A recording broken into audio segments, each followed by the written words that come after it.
we've got a Game 5. I'm so happy. I didn't think it was going to happen, but Gen.G said, no, we aren't going quietly. We aren't going to be 3-0. Then they got that one win, and Game 4, this is a different team. Absolutely. Game 4 by far the best performance we've seen from Gen.G so far in this series. They played really, really well. We're able to enable Pays. We saw a new Chovy who got really active in the early game, got really involved in the game. And it really starts to feel like the momentum now is swinging over to Gen.G. Yeah, it really feels like a return to form, right? This is the team that won the grand finals, defied expectations, and managed to put Pays on this pedestal where he just took over these games, and we're seeing that delivered once again. And a whole different level of confidence and being proactive on the map, and then also being proactive in closing out this game. And watch this Gragas ult here, actually to deny the Ornn ulti coming through. These kind of plays make up the X factor, keeping your backline safe. There's not that additional engage to follow up because the Nocturne and the Ahri are very much that secondary engage. They're about to follow up, so it's so difficult for T1 to actually find a way into this fight. And I think it's just fantastic as well, because we see Pays look threatened. It looks like Fake is going to find him. The Gale Force to dodge with the counter engage is so swift,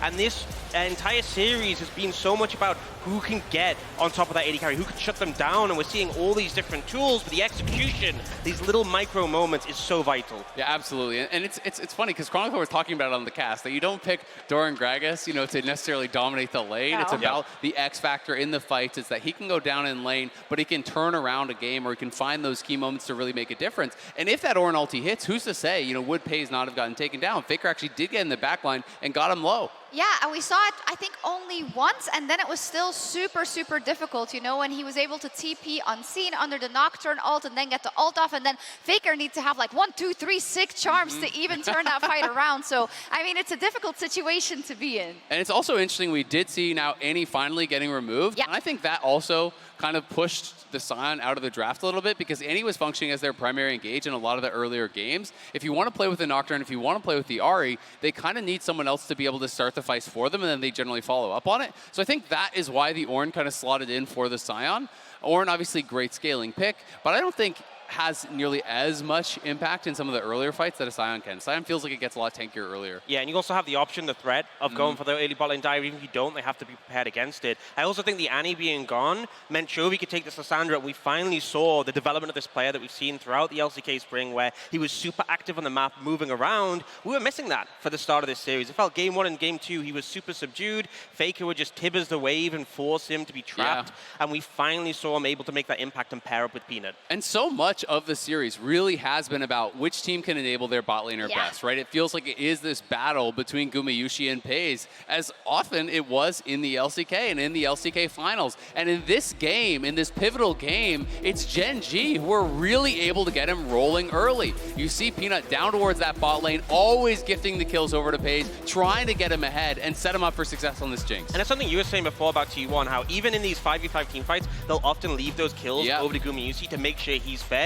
It feels like Gen.G are doing the same for Pays now, when, this is a player who's came into the shoes behind Ruler, who was such a phenomenal team fighting AD carry, and he's doing such a fantastic job filling in his stead. Yeah, Jinx now 3-1 in the series as well. Even though Gumayusi obviously is dealing insane amounts of damage on his affiliates as well, Jinx is just such a reliable late game carry when you get into that moment, and for now more victorious than the other side. And I think it's quite clear that both these AD carries are playing out of their minds. Like, the game isn't decided by which AD carry is playing better or worse, because if they are given the resources, they will both pop off. So it's all about the rest of the team facilitating or shutting down the opponent. Absolutely, and I really like the Gen.G draft around a Jinx, right? Because you have Lissandra ult, you have Wukong ult, you have Gragas engage, you have all of these tools to start off the fight in a really explosive manner to get that first reset for Pays. And when you are playing at this level, when you're playing with marksmen that have such good mechanics, the move speed is just like almost unmatched as a stat. Just getting excited, getting that reset allows them to completely take over a fight. They did, and if we look at some of the key picks that we wanted to put in this graphic in terms of the series, you definitely see that there's a shift. And I called it up, I said, they get a get out of jail free card. Will they now make the actual changes? And I feel that Annie, so incredibly pivotal, taking that away. The Sion that then didn't get picked on the side of T1, the Jinx and the Wukong, of course. Yeah, I mean, all these picks have been really, really big. The Sion is where T1 got both their wins, as is the Annie. The Jinx now 3-1 throughout the series. Both sides haven't getting a win on it, but Gen.G now back-to-back wins on that Jinx. Also, it was paired along the Wukong both times. That primary engage Peanut was so comfortable on the Wukong in the LCK. You know, that was what I always kind of thought of as his best pick. But it got some nerfs, and a lot of people were feeling it's just out of the meta. You can't really go back towards it. But I think in this series, we're seeing the power of comfort, and we're seeing the power of these players going to what they really know works for them. They know exactly how to play around the Wukong and how to teamfight with that champion. Yeah, particularly when they have like a combo like the Wukong Rakan, it's so potent because the Wukong can use that stealth, use that gap closer to get in. Rakan follows up, and you can layer like ult into the Rakan, knock up an ult into the second ult from the Wukong, and you just don't get to play the game. Now you get into a game 5 where you've learned so much about either side. You've tried a couple of things as well. And as you say, comfort is usually the name of the game. But there's a lot of difficult decisions to be made, right? And I would definitely say that T1 is on the back foot, being how they were on match point. In fact, they were on the step of tearing down the house and having a clean 3-0 here, Zale. I know, it's crazy. Like they really were moments away from winning the third game and having a sweep, and now there is the potential for the reverse sweep. And it's also incredible because despite the fact that these two teams have matched up historically so many times, it doesn't ever seem to go to 5 games. No. It's always the 3-1 here. You can see since 2020, 3-0, 3-0, 3-0, 3-1, 3-1, 3-0, 3-1, 3-1. Never once did it go to 5 games despite all of these matchups. So London is being treated to an absolutely amazing series. We're going the distance, and hopefully that 5th and final game really will deliver. Yeah, I mean, it's historic in more ways than one. On international competition, we don't often get reverse sweeps. In fact, we only got 2. One was TS Fnatic 2020, and the other was DRX EDG. No, nothing DRX EDG 2022. I think the added context here is that's a little bit hard for us to kind of quantify it, because this is MSI new format, right? Yeah. It's the upper bracket. You're still going to go ahead and play an upper bracket final. But on the other hand, it is such an incredible momentum booster, right? For either side. I think T1 overcoming the might of that game 5 pushing against them, and maybe Gen.G completing a reverse sweep. That is something that could go a long way in this tournament. I think as well, when you talk about game 5, last year at MSI, T1 against RNG went to 5 games and T1 lost. Last Worlds against DRX went to 5 games and T1 again lost. Next international, game 5, they really want to break that streak. Absolutely, and I think it's such a confidence boost to be able to do that in a 5th game when they have kind of had that mental block. And I also think keeping your extra life alive in this bracket is so important, because this is not a standard MSI where there's just the 1 LPL and 1 LCK. There are so many amazing teams from these 2 regions that if you go into that lower bracket, you're gonna run into an incredibly strong opponent, and you would only have that one chance to stay alive. Do you want to take that risk is the question. No, you don't. You've got it in your hands. No, indeed. Now, we talked a lot about what's going to make the difference, and it's always so crazy, because when you get to a game 5, it's almost like on the one hand, you take everything into account. On the other, you're throwing everything out. Now, one thing we do know is that these ADCs are extremely consistent, and we've said that it's everyone around them. So tell me then, who is it going to be? Who is the difference maker? Who will bring this game 5 home for either team? I think enabling the mid-jungle is so massive. If Chovy and Peanut can start to impact bot lane early, start to set up those kills, have control of the map, that's going to set the game in a really good trajectory for them. We saw when Chovy was locked in lane, that is when Gen.G struggled. Yeah, absolutely. I mean, I do think setting up mid lane for success is so massive, but I'm also really interested to see in this 5th and final game, will there be a ban on the Aphelios or the Jinx, try to have one take it away and really throw a wrench in the gears, because this series has all been trading Aphelios for Jinx 4 straight games. Will it be 5? Yeah, it's such a weird thing that we've had so many metas in the past 2 years where it's like we have these 2 really strong AD carries that just get traded off. Well, like we don't see one of them banned that often. Like we had Lucian Nami and Zeri Lulu, we had Sivir Yumi and Zeri Lulu, and now we have the Aphelios Jinx, which we've had before as well. It just feels like such a consistent thing with these trade-offs. It definitely is, especially when you have such strong ADCs. But it all comes down to this game 5. Who will advance in the upper bracket and who will fall down? Let's get into picks and bans. Thank you very much, Shocks. It is time for game number 5, our first game 5 of the tournament. And I am so ready. Thank you for being here with me, gentlemen. It is an absolute honor to bring you this one. So, Gen.G with the momentum, T1 not being able to win game 5s very well in recent history. But these 2 teams have never been to a game 5. And so, as far as that is concerned, this is untrodden territory. Can T1 do it? I saw a wry smile from FLICKR as he was making his way out onto the Rift. And I think that, for Gen.G fans, should be a little bit frightening. True.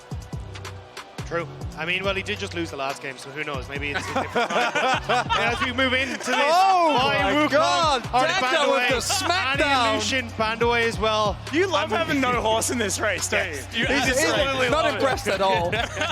Hey, We've got 2 horses. He's smiling, so what? Yeah. I don't care. Look, you'll see it tomorrow. That's where I'm going to cry, all right? Well, Vi Wukong and the Maokai all banned away here by T1. They've identified that Peanut can be a little bit of a problem. Lucian and the Annie and Nautilus going to be taken away here by Gen.G as K'Sante gets through. And T1 locks it down first. Double flex for T1 as well as Gen.G. We'll see where it's going to be going towards the end of the draft. Yeah, I think K'Sante is maybe the most busted champion that I have right now. Yes, obviously against T1 you're going to ban Lucianami, but I don't think that that duo is as strong against anyone because K'Sante, he can frontline, he can solo kill, he can survive multi-man ganks and somehow turn them into wins. So great B1 pick does mean that we will see pace back on the Athalios as opposed to the Jinx, and I feel like the Jinx has been a little bit more consistent, and I think the range advantage is a really big part of that. Yeah, especially if you're not able to get as many as the beefcakes in front of you. And I mean, K'Sante already off to a good start, so it does feel like you're just going to end up trading this across. But a bit of a change up here. Perhaps see if it is going to be the early game junglers that are coming through for Peanut to see if they can have a bit more of that early game control. Oh, the Peanut Poppy to come out here, of course. Peanut has in the past played a fantastic Poppy, hasn't been playing it very much recently, as he was alluding to the fact that T1 likely to pick up an AP jungler. But Gumushi right now looking at the Xayah for that bottom side of the map. It looks like a movement away from the Jinx is happening here as the Xayah will be locked in. I got to call back. I got to call back to the 5th game against KT Rolster that T1 played. Because that was a 5th game that they were able to win, and it was off of the back of this duo in the bot lane. Gumayushi and Keria in a late game team fight. I think we've seen like 3 times already this tournament because that was such a pivotal moment.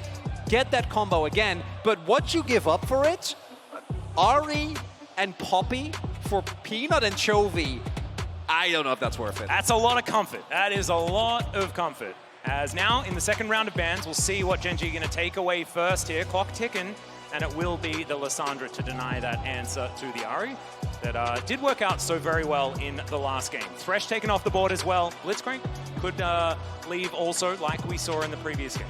I'm wondering if it would just get the Lulu ban coming through, though. Yeah. Just making sure that you can't have any sort of comfort there. It's even just a good matchup into their Khan. He goes in, you polymorph and make it all good. Sorry, that art is incredible. But yeah, I think the big one is just going to be a case of making sure the pace doesn't have that comfort, because as everyone has pointed out, a huge amount of this has been a case of these AD carries have been performing. How well can we try and stop that from occurring? Well, now let's see what Gen.G is going to prioritize. Could lock in a top laner, but that is dangerous because you do give counter pick over to T1. Could just be a support here to leave that one up and available as Delight. Thinking about the cow, and there it is. We had a cowbell before. I think we're going to need to bring that one out yet again.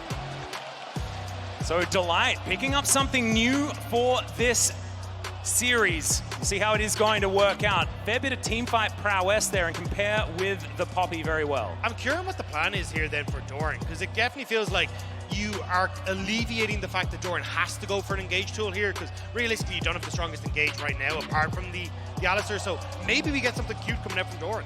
And holding onto the flex, here is T1. Now Rumble can go mid or top lane, and Gen.G will still not really know where things are going. Of course, one of them going to have to be picked into the Ahri, and maybe the K'Sante would do better there, but we'll see where they're going to go otherwise. That is a Gragas. So who's jungling, gentlemen? We actually don't know. Like, this could be a throwback to the Rumble jungle. It's not like he was nearly as strong as he was a couple of MSIs ago, but that is a possibility. It could be obviously just mid Gragas, which we've seen FLICKR bring back this year. But I don't think we can say for certainty, which makes it really hard for Gen.G. Yeah, I think it is a lot of the flexibility that they're trying to keep, but I also think it's a big takeaway, because Doran probably would have liked to provide that front line there, have the Gragas to try and at least do something in these matchups, but now taking that away, we will see Doran go back to another late game scaling carry, but definitely something that hasn't been as strong. So good thing that Delight does have this Alistair, because he's going to be so crucial for setting up these fights for Gen.G. Still swapping, still swapping, still swapping. We'll see where it does land. It looks like it's going to be the Rumble on the top side, Owner in the jungle there on the Gragas, and FLICKR's K'Sante in that mid lane. We kind of expected the K'Sante to be used mid. We'll see how Chovy is going to be able to deal with it. FLICKR with... Okay, never mind. Okay, so it will be the Rumble in the jungle. I hope that he picks the skin. He needs the Rumble in the jungle skin in order to play jungle. He does more damage to jungle camps with the Rumble in the jungle skin. That's not actually true, but I like to think that it is. And I want to highlight as well that obviously you want to wait till the last possible second to give the least amount of time for Gen.G to plan for this. When it comes to these drafts, T1's draft to me is a bit of a question mark if they can execute on it, but I think the power of Rakan, Gragas, and Cassante with 2 high damage carries is insane. And Doran on Gwen didn't look that good in game number 1. Now, Gen.G have looked completely different in the other games, but is that enough? We'll have to find out as we hop onto the Rift here for game number 5, our first of MSI 2023. And it's between Gen.G and T1, the rematch of the LCK Spring 2023 Grand Final. Oh man, see who's going to be able to stay alive in this upper bracket and who is going to fall to the lower, because after like a series like this, it's so much worse for the mental to then go into the lower bracket. You're so much more susceptible if a series goes this long and then you barely don't manage to pick up the win. And guys, last time we saw the Rumble in the jungle, it was Canyon in 2021 in the final of MSI. And it was a loss. Yeah, I remember that one. Oh. Remember the you remember who it was against, Dagda? I think it was an LPL team. Yeah, can you maybe say their name? Yeah, there was an LPL team that won a lot of MSIs, wasn't it? Yeah, was it RNG? Yeah. RNG, yeah. RNG, yeah. I think it's golden. Sorry, that joke goes way too far back. Never mind. Okay, so T1 setting up for the early game. No shenanigans to start this one off. We have to do that check after all of the Scions that we'd seen prior, but no Scion means no problem as far as this early game setup. So, Gen.G moving on in, looks like a topside start for them. Just standing away from this ward for now, as Chovy will be able to get that one cleared. Doran going to help out with that. And that's quite big, because it means that there isn't actually any knowledge for T1 for certain where Peanut is going to go. The Poppy Peanut in particular is notorious for just flashing over Dragon Walls. Yeah. Very early on, did it all the time last summer. So him not being known, I think, is a really big win here for Gen.G in the early game. And it's going to mean that T1, specifically the bot lane, I think, need to play it a little bit safer.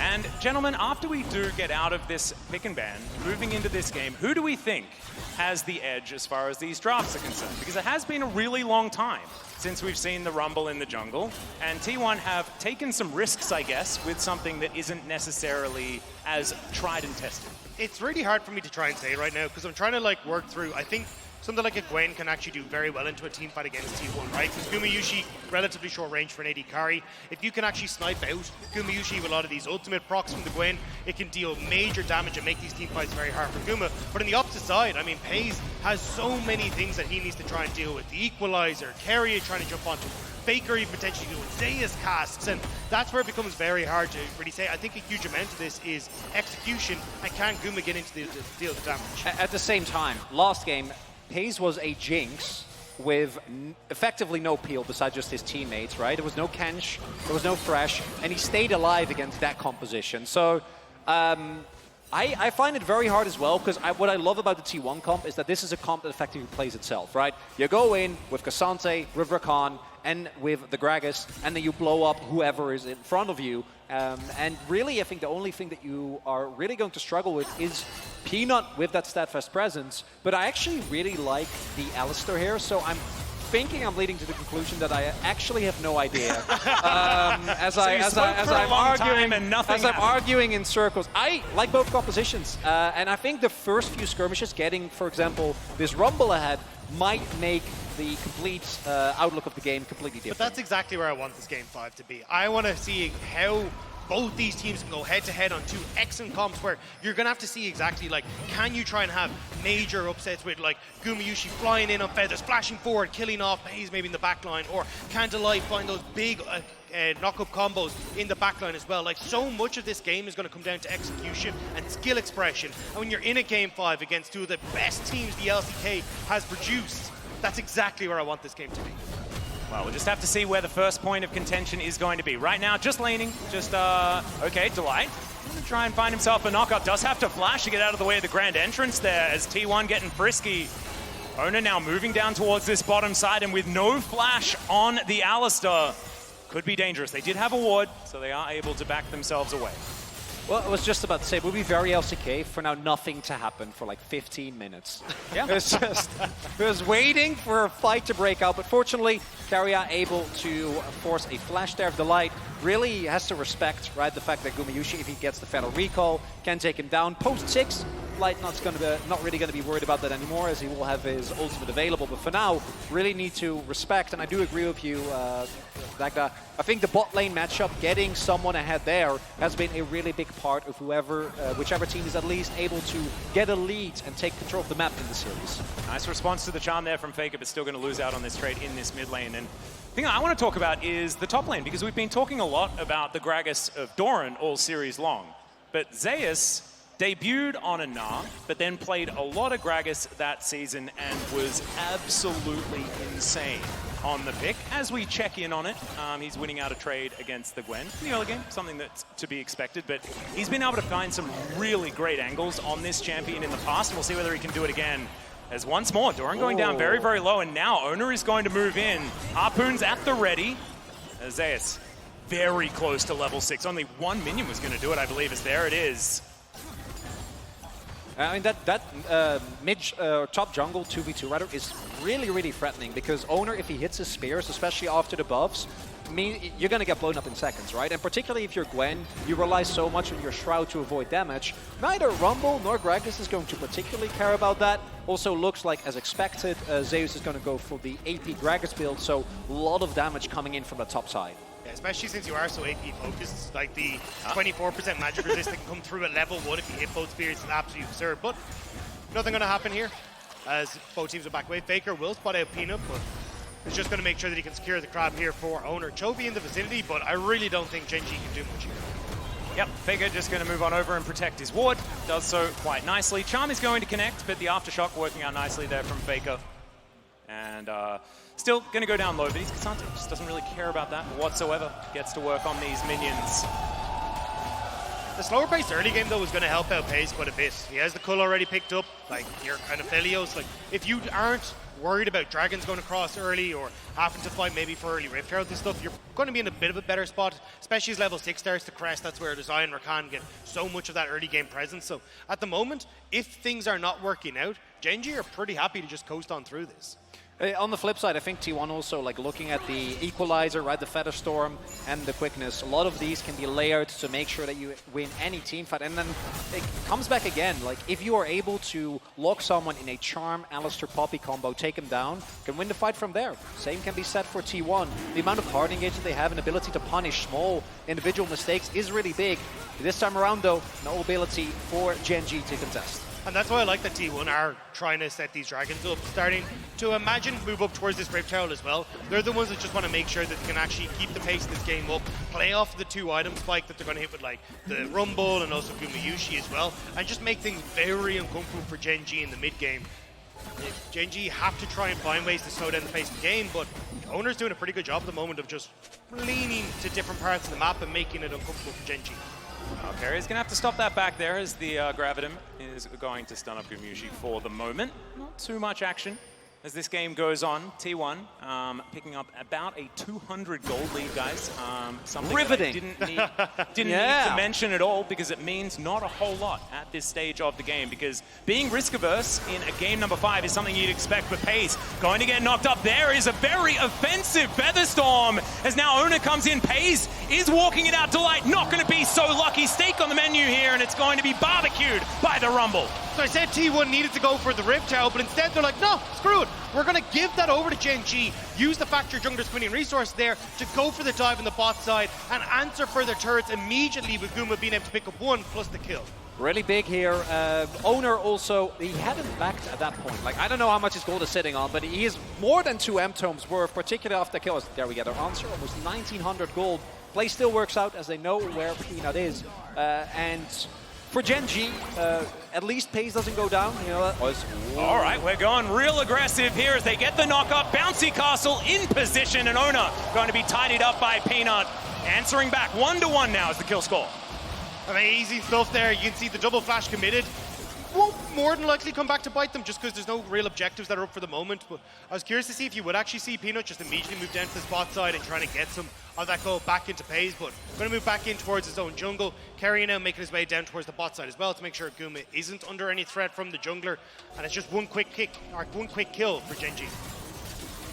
Want to highlight as well that with how this early game is going, the team able to get a huge lead. I also think that how Gen.G is going to use this Rift Herald is going to be really important, because if they can use that after maybe a kill, get a bunch of plates, with the right weapon setup with Aphelios, you are even able to just take down a turret right from the get-go, right? Although Guma's ultimate is about a quarter of the way done, so once that's available, probably not going to have that opportunity anymore. Yeah, and that's the thing. That's why I was curious to see if they just immediately went to the bot side, because yes, you've now got the red-white guns, which is perfect for taking it, but Keria is spot on ward as he moves in, but the fact you will have the ultimate for Guma means he can't really do too much. And all right, well, that is a heroic charge. FLICKR in a bit of trouble here, but does manage to mitigate some of that CC. Goes all out onto Peanut, now just trying to fight the Poppy. Chovy, though, is going to make his way through. FLICKR's still alive for the moment. He'll survive! That was sick from FLICKR. I had no idea he was going to be able to get out of that one. Still might not have charm, just goes wide. Yeah, Chovy getting caught there, but not stepping too far forward. No opportunity for Owner. Really well done by FLICKR, because we talked about the mid-jungle 2v2. Snowballing that has been such a big part of whichever team gets to take control of the series. This time around, not going to work out for Gen.G. Well, Doran being kept at bay here by Zeus in the top side of the map, but man, FLICKR, the fact that he's been this good for this long still blows my mind, and I've seen a fair bit of him. It's just ridiculous. Give him a Cassante as well, whose buttons do a whole lot of work. But still, Shelly going to pop down here on this top side of the map. And Doran going to be given some money. Actually really like this idea from Gen.G. Yeah, and this is what I was kind of talking about earlier, is like, when you have these short-range AD carries, a Shroud and that Gwen can be such a nuisance for them. So it feels like Gen.G at the moment are going, look, Pace is going to be fine, he's going to scale into infinity, he'll be all right. Let's see if we can get Doran rolling, get this early Rift Maker. He now becomes a massive threat into Zeus in the side lane. Plus, when we get to these team fights, if he can land these ultimate procs through the T1 team, he can do so much damage to Gumayushi. Delight getting over that wall, but spots himself a control ward, so not going to find any joy there. And FLICKR now takes a bit of damage in the mid lane, but isn't too worried about it because he's Cassante, it's brute tank. I do want to highlight, Gen.G have not really prioritized early dragons. This time around, I wouldn't really mind it, because with Chemtech and Ocean already, or rather Cloud already on the table, odds are that you're going to get an extremely high value soul, and starting off that chain early would be quite nice, as Doran was waiting for Zeus, but even though Zeus, I don't know if he knew, he's definitely ready. Trade not going Doran's way. Yeah, the AP Gragas actually having a pretty good time here in this lane so far. Oh yeah. So as the dust is settling, the reverse it's extremely even. We have another plate going down here. Carrier going to lock that one up. Says thanks for the extra bit of cash. As FLICKR's going to have his back stopped, and now Doran in a little bit of trouble here. Zeus continuing to go aggressive. Still, he's Gwen. Does have his leeching there and things like that. Should be all right. Looking for a back timer. If that's game one, they're both throwing their ultimates, and they're going for the all-in. Like we're throwing everything, but now both of them have teleport available. I wouldn't be surprised if we're going to see some pretty heavy aggression towards this dragon here. I think that's the big one, is having those up and available for the dragon fight is going to be so crucial. FLICKR trying to make sure he can get this wave pushed in. Will trade some of his health bar for it. Chovy not quite able to get the Everfrost, but you will see in River already Gumayushi and Keria taking position. Owner going to be coming across in a second. And if T1 can control vision here, you setting up for Keria with the big ult onto Owner, that's where you can find success here for T1. Without Peanut there, though, it looks like Gen.G is saying, hey, we don't really need to go for this. Still on the top side of the map, looking for a back right now. And looks like they don't want to take the risk of trying to fight for the Drake early here. I was about to say, I'm curious to see what Chovy does, because you can push in mid, which is just done, and lean to the top side, potentially look for a dive with Peanut, but Peanut gone for the reset as well. Looks like Gen.G don't want to cross map at all. They're just going to say, look, we're going to take this slow, make sure that we're trying to match in case they immediately try to move into bot or mid, and not let Pays fall behind in this one. Well, further behind. Ocean Soul is going to happen, so Mal, we get one of yours. Nice. So triple Dagda, an Orcs, and a Chronicler. Yeah. Love to see it. I miss out. No Atlas yet, Yeah, but you have plenty. There has been a Cloud Drake in every game, and I'll take that, you know? So we've had 5. So 5 have gone down. So that's more than, you know, a regular game. Yeah. So I think it's I'll nice. take that. I think it's neat. Riftmaker done for Doran here. That's a really, really big spike for the Gwen. And if we look at how some of these champions use, right, the Ocean Soul, Gwen to me is the main one. She already feels extremely unfair once she builds up enough AP. The amount of sustain that she gets from her needles and her Q is kind of insane. And let me tell you, if you add an Ocean Soul on top of that, that top lane 1v1 is not going to be sustainable anymore. Feels like it sounds like it started raining in here. And I actually kind of love that because we've got an Ocean Soul. Thank you so much, London, for that one. It's now T1. That's the Shirley being started here, down to 4,000 health as Gen.G are looking for the team fight. Good knock up onto Carrier, but he gets himself out. Phenomenal equalizer, right in the right position. Carrier has to get out of there, though. He's very, very low. The feathers get pulled back, but no joy is almost there from Doran, and it's going to be Chovy that finishes that one off. Collects another kill, doesn't get the charm, as T1 now just trying to get themselves to safety. And by the end, nothing happens. Nice. Carrier went down. Carrier went down. In trade for the Rift Herald, so it's an even trade. Good enough. What I want to highlight there is both the setup from T1, the bait that they were setting up with Zeus, hiding in the pit, and then the response time that we see here. Crucially, this is after Peanut misses the ultimate. That could have been a game-deciding factor. Draw your attention to the flash that's about to come out here. But even though he doesn't go down, crucially, Pace is still zoned away from the fight as Doran. Yeah, Doran could be in a little bit of trouble here. His own is going to move up, lands the harpoons, and Doran not as immune as he wants to be. Just going to get taken down there. Owner collects his second of the game. And not quite the best look there for Doran. Doesn't realize that Zeus managed to stick around in the bush, but you can kind of get the idea that Gen.G are going for here, which is, hey look, Chovy's going to be fine on the side lane. Let's stick Doran, who's got that Riftmaker completed off on the side as well. But now, Delight, you don't have the members on the map that you want to, so he'll be forced to back away. Yep, just going to clop his way out of there. Is now FLICKR in a little bit of trouble. Peanut trying to keep him in position, goes all out. We've seen this one before. We'll see whether FLICKR can once again survive it as Chovy is looking to say no. As he gets over the wall, the charm still connects, and Chovy's going to collect it with the Foxfire. Just about able to finish that one off. FLICKR, not surprised to see Peanut rock up, but now Rift out of the mid will get one charge. The classic FLICKR. It's FLICKR for turret. That's a lot invested though, and they're going to get a first break and a subsequent charge. Yeah, there is the ultimate to come through from Peanut as they flash away. Gumayusi making sure that he keeps himself safe, but won't have that summoner spell for the next engage. It didn't want to end up getting caught by Delight. I wasn't sure if Delight was going to invest it, but you see it here as FLICKR was saying, a huge amount invested. Yeah, because even though they are able, this is one of the reasons why Cassandra is so highly prioritized. Even though they do end up getting him, look at how much time he wastes, right? And not just time, Chovy is forced to invest his flash just to make sure that they actually get the kill, and because of all the ultimates, all the time, all the cooldowns invested, T1 then gets the mid lane play. We do see Gen.G trade back a little bit. If they could have actually started the fight, would have been amazing, but they only get Guma's flash, which, while good, it is Xayah, so there is a lot of innate safety nonetheless. As a result, Gold still dead even at 17 minutes here. You can see though that Gen.G were like, look, if we can get a couple of these slows off, Doran does grand, we can get Delight into the fight. But the fact that you want to hold on to this flash is so crucial, especially when you're looking at the dragon that's up in 55 seconds. That's what Gen.G are trying to play for here, and that's why you can see Doran now in the spot side, trying to establish vision with Delight. Peanuts on the way. They want to make sure that they're in a position to get good flanks off for guys like this Alistair, so they can actually try and contest Gumayusi in the forest.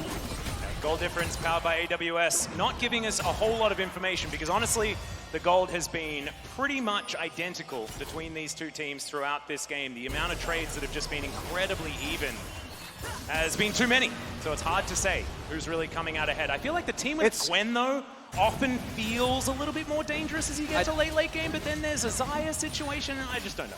Yeah, it's really tough. It's also, I think, the first game that is truly close. Because even though some of the games that we've had in this series felt close, it was one team at a decent position, but despite being a couple of K gold behind, not so much this time around. A lot of vision that is inaccessible due to this Ocean Rift. So is Gen.G actually going to walk in? Because T1, full control of the area right now. Yeah, early to mid game has been T1 3 games and Gen.G 1 game, and in this game, it's neither team that has that control.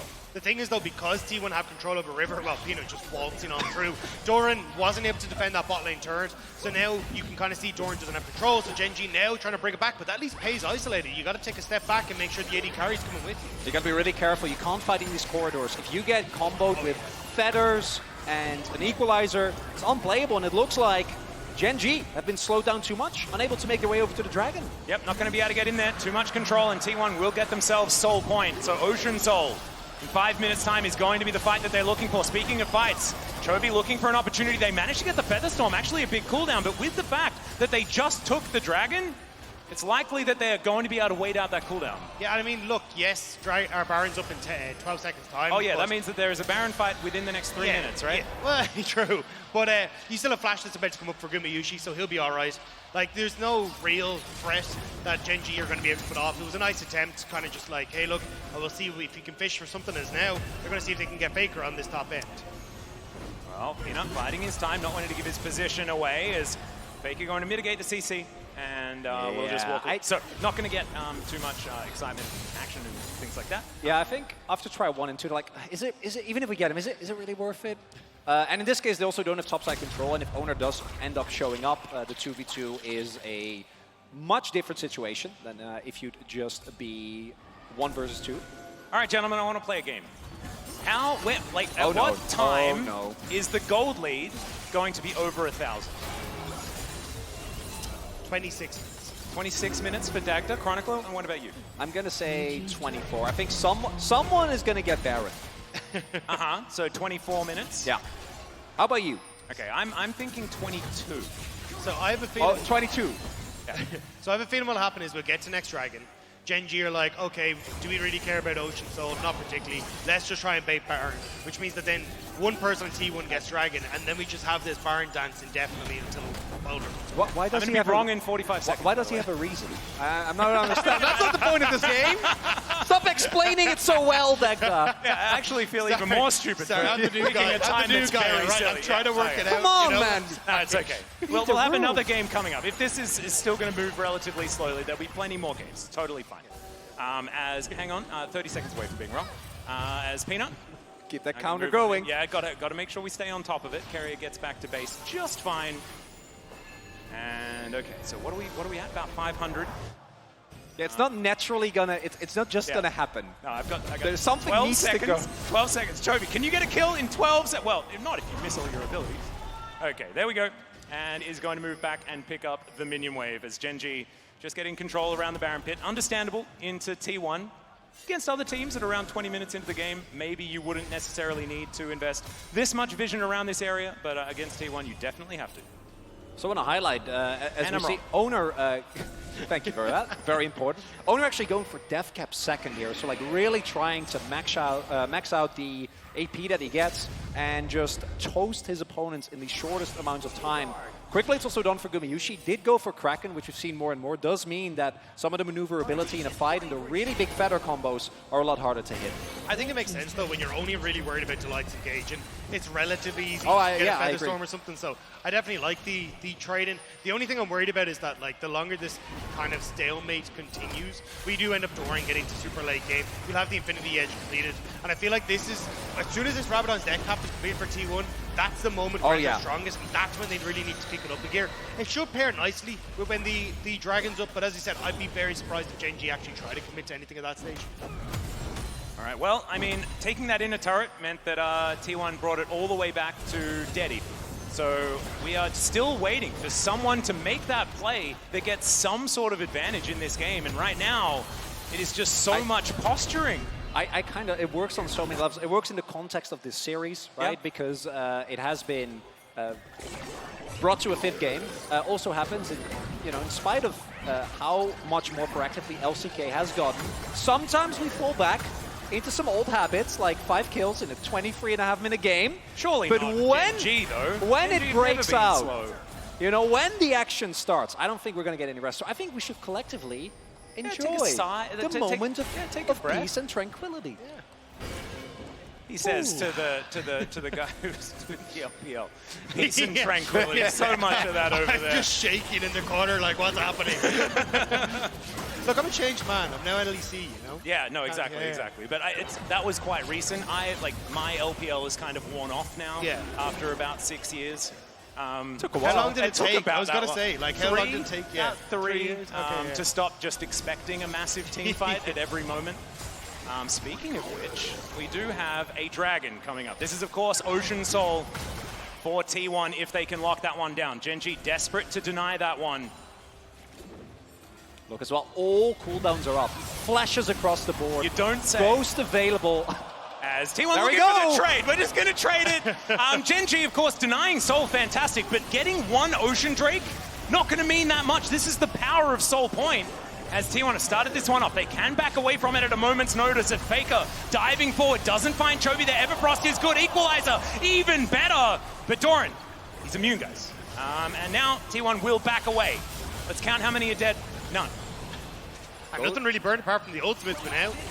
T1 still trying to push forward, trying to make sure they can get control over mid lane, so it's very hard for Gen.G to move across. Delight gets the flash headbutt. They find the backline as Gumayushi already has used the Featherstorm. Doran down incredibly low. Stays alive for so long, but it's not going to be enough. Another couple of kills to come through for the Rumble, and T1 come alive at 25 minutes. And it starts off with the engage, but it is not enough. Guma stays alive nonetheless. Pays is swept out of the team fight by FLICKR, and without that damage, T1 is gonna break open the base. And it was so even for so long, and now T1 are just crushing through the base of Gen.G. What can one cow do? He needs to buy 10 seconds of time, but it's not going to happen. And at 26 minutes, almost on the dot, T1 will take the Nexus and win a Game 5 for the first time in so long, and they will remain in the upper bracket here at MSI. Game 5s in international series have been a curse for this T1 roster for such a long time, and all they needed in the end was one single team fight. And an incredible team fight at that as well. Gen.G think they have the jump onto Gumayushi, and he leaps away. And FLICKR, what a pullout. Finding Pays next to the wall, immediately takes the AD carry out of the equation. And T1, I mean, straight up take a bow. That was incredible. What an amazing series from both teams, to be perfectly honest. But T1 in the end will be the victors. And I can't, we're not even up to the final. We could get a rematch of this. It could theoretically happen if Gen.G can make it through that lower bracket. Oh, look at those faces. And elation here for T1, and they deserve it. We're not even done today. We're at the halfway mark. Yeah, that's We're only halfway done. The dream is 10 games, ladies and gentlemen. Matt and G2, it's over to you now. You have to do it. We need to get to the 10 games. And I want to take some takeaways here. After the series, which delivered much more than I think we were expecting. Oh, yeah. Seeing this, as Azil pointed out, it's always a 3-0. Sometimes it's a 3-1, but it doesn't feel close, and felt like that was what we were on track of. What I love is that T1 have fully pivoted away from what didn't work for them, right? What caused them so many issues. They're over-indexing into early game, instead relying on their star AD carry Gumayushi. And on the flip side, Gen.G, I think you're still going to be extremely happy with what you achieved today, because the amount of comeback, mentality that they had after kind of getting clapped for the first 2 games was remarkable. Look at that. Yeah. Like it's a flat line of a gold graph until one moment where T1 found their team fight, and it was started by Gen.G. It was that flash headbutt pole on to Gumayushi to start it all off, and I thought that was a great start to the fight that Delight set up there, but all of the answers were there. T1 just so ready to respond. At exactly 26 minutes. Yeah. Beautiful. Yeah. Almost as if we could have predicted it. No, no one could have predicted that. I think no one could have only predicted someone with a perfect reasoning and a deep understanding could have predicted of the LCK specifically. Yeah. Could have seen that one coming. We need an Eastern League of Legends expert and they needed to be here in order to predict that. So thankfully, Dagda was the one that was able to do so. You can see some dejected faces here on Gen.G, but they should still hold their heads high. Making it to 5 games after what was honestly looking like it was done and dusted after that game number 2. And that pull on pace, right? Like yeah. that's the highest profile one. But I think the big moment there was again. I think that when Doran is not on front line, it's not just his Gwen play. I think his Gwen could obviously see some improvement, but specifically how the rest of the team functions when he's not on front line to me seems so much worse because of the space it buys for the rest of his members. And in that fight, not enough space for Pace to play the game. Yeah, and it goes back to the draft as well and what T1 were able to put together. This is something that a lot of people were skeptical about, right? Preparation, ability to have answers for what Gen.G wanted to do in that final, and being able to now find that, absolutely fantastic. Shows the growth of T1. I mean, especially when you get to see picks like the Rumble coming out for Owner, kind of adding like a new layer, because even up until the 20-second mark, we're like, where are these picks going? The flexibility they're offering draft, the fact that they're able to open up, like they've already kind of shifted the meta towards, hey, we can play these mega tanks in the front line. But now they're even shifting the meta again in the goalpost. It's been really cool to see. Owner actually ended up doing the most damage in the game. It's a Rumble. Yeah. Crazy. Just absolutely insane stuff. And after that 5-game banger, we have FLICKR on stage. And so it's now time to throw over and have a chat with the GOAT and see what he has to say. Thank you very much, guys. What a fantastic series from T1 against Gen.G today. They take the victory. And FLICKR, thank you so much for joining me for this interview. Congrats on taking down Gen.G today. Tell me about the series. The first 2 games were going so well for you, and then it feels like the momentum shifted. How did you bounce back to close out the series in the end? 네, 승리 정말 축하드립니다. 오늘 사실 1세트는 계속해서 T1이 아주 안정적이고 스무스하게 승리 가져왔는데요. 3세트부터 전세가 역전이 되면서 사실은 기세가 많이 기울었습니다. 어떤 식으로 잘 회복해서 5세트에 임해서 경기를 이길 수 있었나요?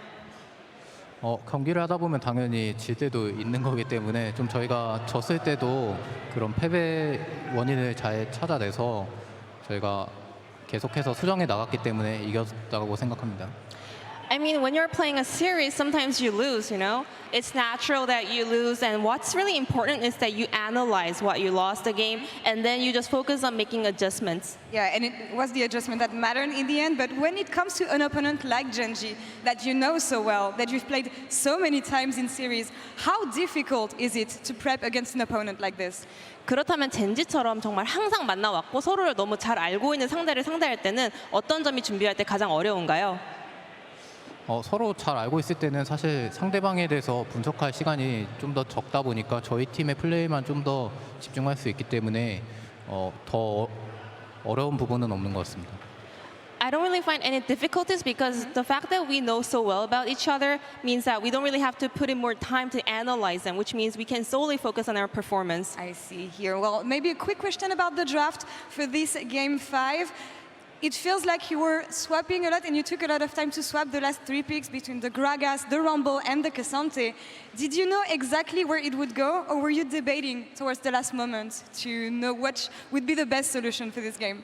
그렇다면 마지막으로 5세트 때는 사실은 정말 많은 스왑 픽을 가져오면서 마지막 순간까지 계속 시간을 쓰면서 어디로 어떤 픽을 보낼까 고민하는 듯한 모습이 보였는데요. 실제로는 이미 우리가 어떻게 픽할지 어떤 라인으로 보낼지 정하고 오신 건지 아니면 마지막 순간까지 대화를 나누면서 어떤 식으로 교통정리를 할 건지 얘기하셨던 건가요?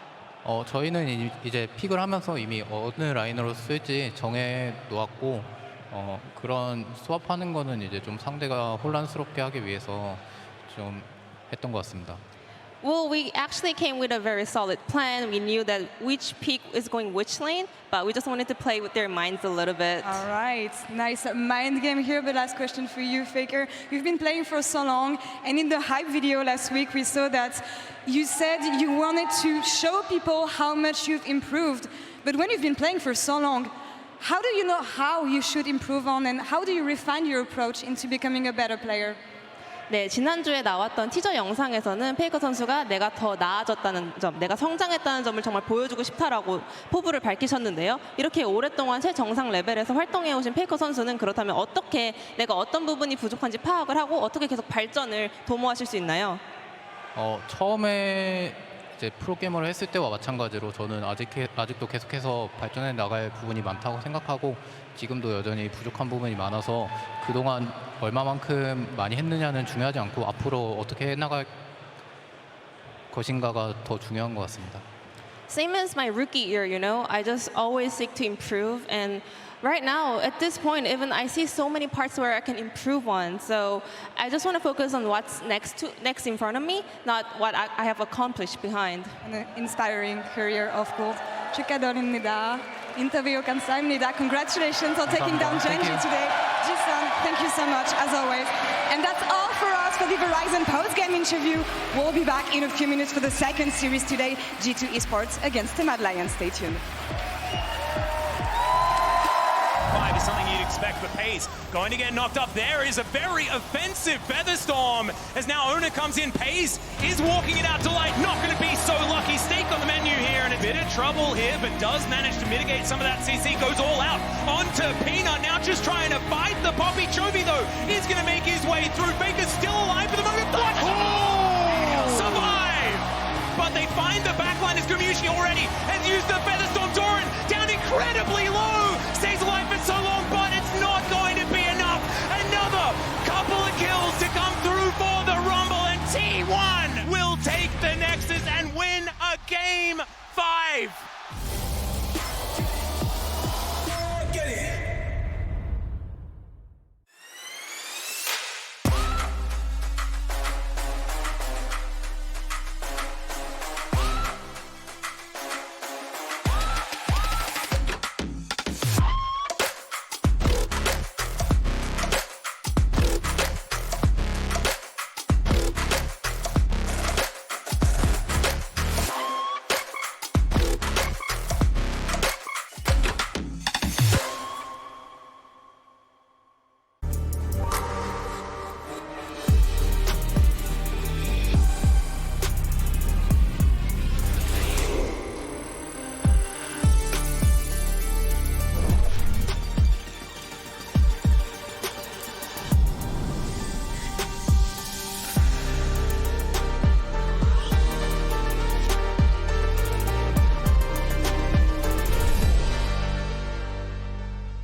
New and existing customers can choose the phone they want, like the incredible iPhone 14 on us. Not to brag, but I'm on Verizon now. And I got to choose the phone I wanted for free. Not that you're bragging. Choose the phone you want on us. Verizon.